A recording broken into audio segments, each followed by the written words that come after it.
It was, however, the kind of thing that a poop-yuck badge could get you out of. Without it, I found myself in the back of a dump truck, headed to the countryside to pull rice for 16 hours. We drove northeast by moonlight toward the silhouetted Myoyang Range, the driver flashing on his headlights when he thought he saw something in the road. But there was nothing there. No people, no cars, nothing but empty highways lined with tank traps and large Chinese excavators abandoned for want of parts. In the dark, we found a peasant village somewhere along the Chongchang River. Us city folk, about 100 of us, climbed down to sleep on the open ground. I had my smock to keep me warm. For 5 years, I'd used a badge to escape harvest details, so I'd forgotten the sounds of crickets and frogs in the summer, the pungent mist that rises off the rice water.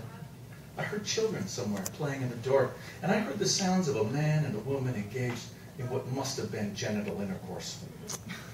What followed was my best night's sleep in years. There was no breakfast, and my hands blistered before the sun was up. Why we drained one field and flooded another, I had no idea. But the light dawned hard on the peasants of Jigang province. They all wore cheap, ill-fitting Vinalon suits. They had nothing but black sandals, and their bodies were rail-thin, their teeth translucent to the black cores.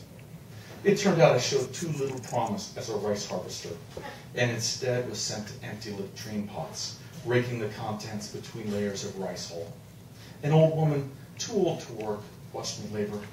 She smoked her own kind of cigarette, rolled in corn husks, and told me many stories, but because she lacked teeth, I couldn't understand them. In the afternoon, a city woman was struck by a grand snake, long as a man. They gave her wound a poultice. I tried to quiet her screams by stroking her soft hair, but that snake must have done something to her. She started hitting me, pushing me away. The peasants by then had caught the twisting snake, black as the befeakled water that had concealed it. Some wanted to take its gallbladder. Others wished to milk its venom for liquor. They appealed to the old woman, who motioned for them to free it. I watched the snake swim away through a paddy cleared of rice. The shallow water was both dark and flashing with sunset. The snake took its own course, away from all of us, and I had a feeling there was another black snake out across the water, waiting for this broad swimmer to make its way home. It was midnight when I arrived at the apartment building. Though the key turned in the lock, the door wouldn't open. It was somehow barricaded from within. I pounded on the door. "Mama," I called. "Father, it's me, your son. There's something wrong with the door. You must open it." I pleaded. Finally, I just buttoned my smock and lay down in the hall. I thought of the peasants with their children and their loud intercourse, of how, except for starvation, they didn't have a care in the world. Beside me, Commander Gau's phone went bing.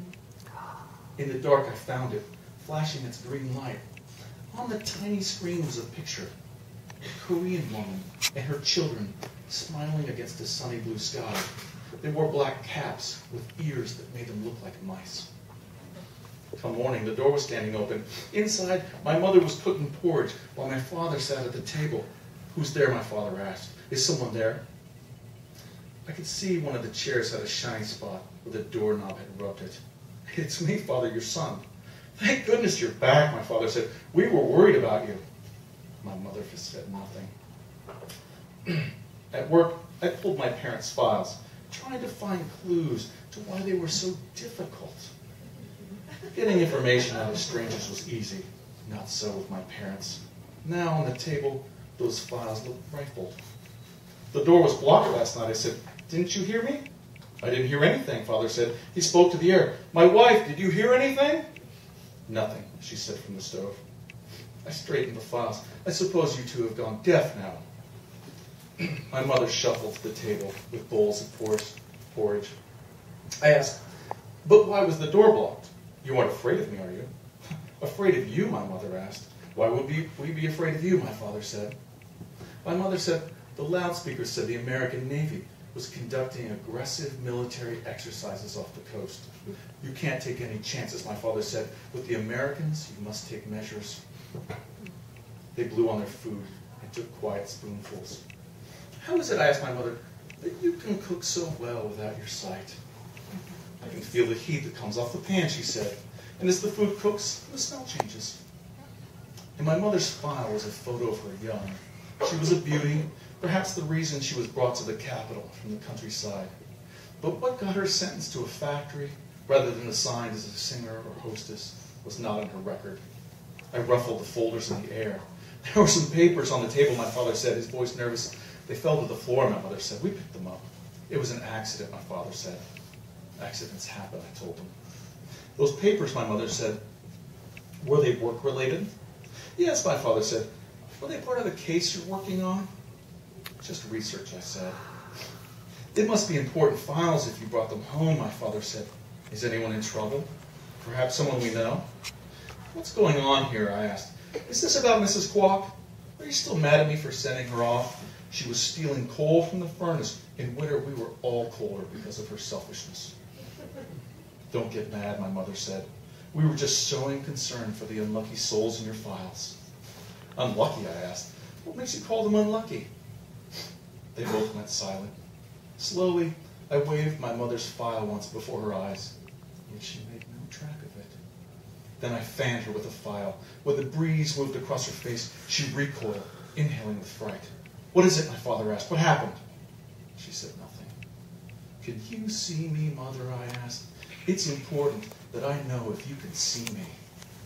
She faced my direction, though her eyes were without focus. Can I see you? She asked me. I see you as I first saw you, in glimpses through darkness.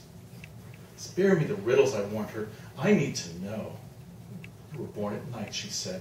I labored all day, and when darkness fell, we had no candles. You came by feel into your father's hands. My father lifted them, scarred by machine looms. These hands, he said. Such was the year Juche 62, my mother said. Such was life in a factory dorm. Your father lit match after match. One after another, he said, until they were all gone. I touched every part of your body, my mother said. At first to see if you were whole, and then to know you. So new you were, so innocent. You could have become anyone. It took a while, until first light, that we got a look at what we had created. I need to be able to trust you, I told her. I cannot have you lying to me. My mother ignored this. Our eyes do not work. That is the answer to your question. But then as now, we do not need sight to see what you have become. Okay,